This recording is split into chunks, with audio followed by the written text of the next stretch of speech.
Politically എനിക്ക് അറിയില്ല BJP.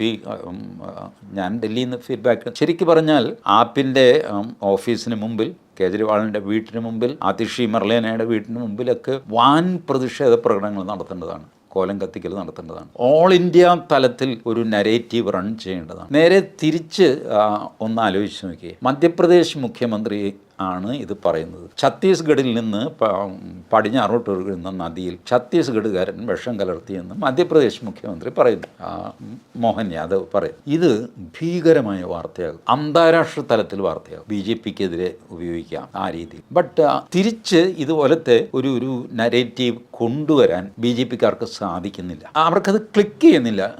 ഈ പോയിന്റ് നമുക്ക് ഇന്റർനാഷണൽ തലത്തിൽ റൺ ചെയ്യാവുന്ന ഒരു നരേറ്റീവാണ്. കേജ്രിവാളിൻ്റെ സകല ക്രെഡിബിലിറ്റിയും ഇന്റർനാഷണലി തകർക്കാവുന്ന ഒരു നരേറ്റീവാണ്. ആ നരേറ്റീവ് BJP എത്ര കണ്ട് ഉപയോഗിച്ചു എന്ന് എനിക്ക് സംശയമാണ്. നേരെ തിരിച്ചായിരുന്നെങ്കിൽ ഉറപ്പാണ് അന്ന് വൈകുന്നേരം മലയാള മാധ്യമങ്ങളിൽ ചർച്ച അതായിരിക്കും. വിഷം കലർത്തി എന്ന് പറഞ്ഞ് പരിഭ്രാന്തി വരുത്താമോ, ഇങ്ങനെയാണോ രാഷ്ട്രീയം കളിക്കുന്നത്, ആത്ത് എന്നൊക്കെ പറഞ്ഞിട്ട് അവിടെ വലിയ യമുനാ തീരത്ത് വലിയ ബഹളം നടക്കും. കാരണം ഇങ്ങനെ ചെയ്തിരിക്കുന്നത് യമുനയിൽ വിഷം കലർത്തി എന്നാണ് പുള്ളി പറയുന്നത്. ഈ യമുനയിൽ വിഷം കലർത്തി കഴിഞ്ഞാൽ ആദ്യം മരിക്കുന്നത് ഹരിയാനക്കാരനായിരിക്കും. ഹരിയാന കഴിഞ്ഞിട്ടാണല്ലോ ഡൽഹിയിൽ വരുന്നത്. കൃത്യം ഡൽഹി അതിർത്തിയിൽ വെച്ചിട്ട് വിഷം കലർത്താൻ പറ്റുമോ?